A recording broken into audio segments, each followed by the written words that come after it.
araw pala na to ay uuwi tayo sa Bukid Saglan.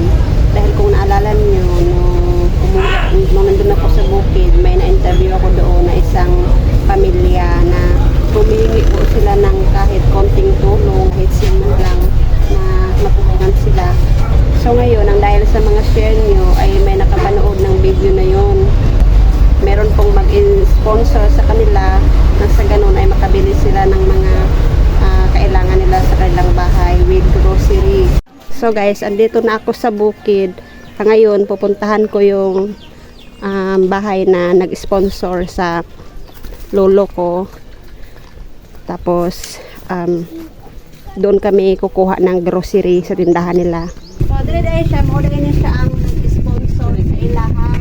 O, nang ituyo na lang namo, nag-dire na lang sila pag-grocery para lang siya pakarga at tubugin. Ang ipalit lang ako sa lang nagain na mga materyales. Ang grocery, dire na lang namo siya kuhaon.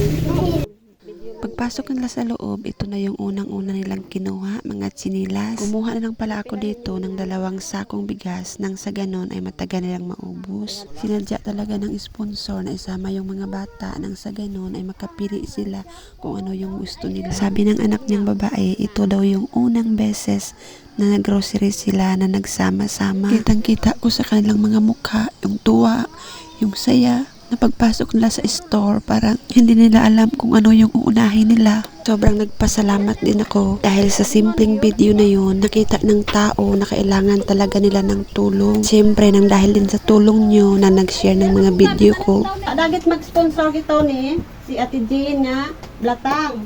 Siya ang nag-sponsor aning mga groceries ninyo o sa inyong mga materialis gamit sa inyong balay. So, isulti lang po sa iya ha kung unsa ang inyong masulti para po magpasalamat lang po mo sa iya ha. Na. Salamat. Niyo good job. Na lang. Kaya masulti lang kay Jean. Salamat, Jing. Salamat. Jing.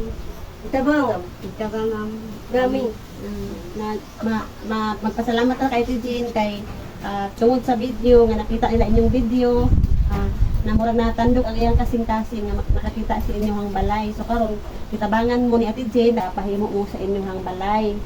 Sa part na ito ay paulit-ulit ko silang tinanong kung ano yung masabi nila sa nag-sponsor sa kanila. Kung napansin nyo si Lolo guys, para siyang tumigas at para siyang namumutla. Hindi man niya masabi sa harap ng kamera kung ano yung tunay niyang nararamdaman.